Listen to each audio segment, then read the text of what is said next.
Stockholm, the Protectorate of Sweden, March 2037. Anna. One afternoon, the unit secretary came into my office.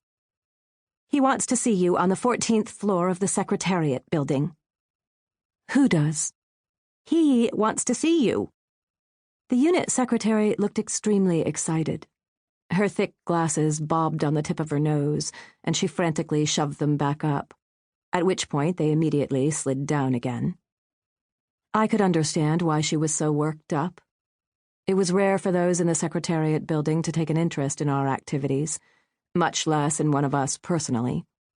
When I returned home from Kizilkum for good, the chairman had sent a bouquet of flowers to the office, with my name spelled wrong on the card, so I assumed they didn't care. Apparently, I was mistaken. This made me feel both flattered and anxious. "When?" "This afternoon." She looked at my wrinkled shirt for 1 second too long and appeared to be weighing something. "You have time to go home and change," she said, then turned on her heel and walked off so quickly that I didn't even have time to pretend I wasn't offended. 3 hours later, I was plodding through biting wind and freezing rain across the courtyard to the Secretariat building. Great sheets of half-frozen sleet were blowing straight sideways and whipping at my face, only to suddenly change directions and attack from the other side. It was one of those March days where everything is gray and wet and cold, and the light is never more than a hope. There had been many such days that winter. It was mentioned each day on the news that we had never had so few hours of sunlight as during the past year. Maybe it was emissions, maybe it was climate change, maybe it was both. Or something even worse. But of course they didn't say that on the news. That was the sort of thing people talked about only when they were sure that no one else was listening. The building towered up ahead of me as I ascended the stairs, as if I were walking into the maw of a giant whale, and the wind nearly hurled me through the doors. Inside the foyer, I signed in at the reception desk, received a visitor badge, was passed through various security doors, handed over my coat and purse to the guard, and was shown to an elevator.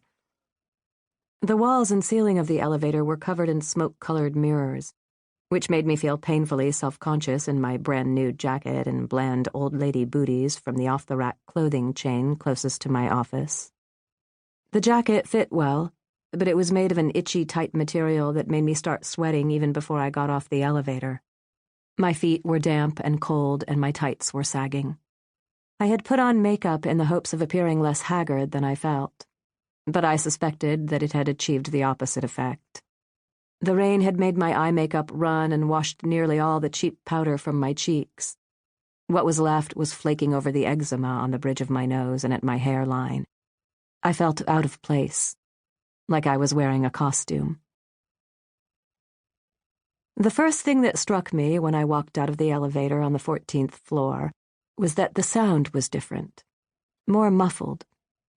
The floors were covered in thick wall-to-wall carpeting, which made it nearly impossible to walk in heels without stumbling. This was a floor for men. Dark wood, chrome-plated steel, large green plants, scaled back, expensive. The walls, the floor, and the ceiling were imbued with power. An air conditioning unit hummed nearby. It sounded like a distant helicopter. I didn't quite know what to do with myself. There was nowhere to sit, no art to pretend to study. A door opened and an elegant older woman came out. She said my name and asked me to follow her. I trailed her through the corridor and noticed that despite her high heels, she moved across the soft floor with confident, quick steps. She opened a door at the end of the corridor and let me into a conference room with a dizzying view. "Coffee? Tea? Water?" "Coffee, please." "Black." She nodded and made a little gesture with her hand, as if to give me permission to take a seat, and then she left me on my own. There was a sucking sound as she closed the door behind her, as though a vacuum had just formed in the room. I found myself standing in the center of the room. Each detail, from the door handle to the baseboards, looked well planned. It felt like I was doing violence to the coordinated interior just by virtue of being in the room. Just as I was about to pull out a chair to sit down, the door opened again, and the elegant secretary showed the chairman in. He was a tall man with thick hair and old acne scars on his face, and even though he wore an expensive suit, which must have been either imported or tailor-made, it looked oddly wrong on him, as if someone had dressed up a statue. I had met him once before when he came by for a tour of our unit. I remember the way we all stood lined up next to our desks, like orphans waiting to be adopted, as he walked around with the managers and inspected the work area and the staff. The mood had been tense and forced during his visit that time, and it felt more or less the same now. He took a few steps toward me and extended his large hand. "Anna Francis, so wonderful to finally make your acquaintance." He looked at me, and as he did, I understood why it was that, despite all of his power, people often spoke of him so warmly. His expression was absolutely open and welcoming. It made you feel noticed, like you were the most important person in the whole world. As if he truly thought it was absolutely fantastic to meet me. I very nearly believed him. "The pleasure is all mine," I managed to say. "Please, sit." The chairman waved toward the chairs at the round table, and as I took a seat, he walked around the table and sat down across from me. "First off, I would like to take the opportunity to thank you for your fantastic efforts in Kazilkum. Splendid, simply splendid," he said with such emphasis that I wondered if our conversation was being recorded.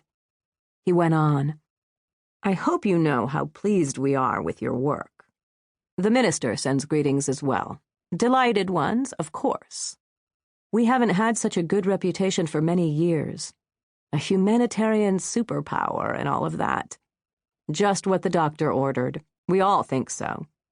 And of course, we're glad to have been able to support you in your very, very important work, Anna." "I'm very grateful for the opportunity," I heard myself saying, while at the same time I realized that this wasn't getting off to the best start for me. We were only a few minutes into our meeting, and the chairman had already gotten me to thank him for the opportunity to thoroughly destroy myself and my life for several years. He was clearly very clever. I started to wonder why I was really there. He leaned across the table. "Anna, what I want to talk to you about is strictly confidential. What I am about to say must, under no circumstances, go beyond you and me.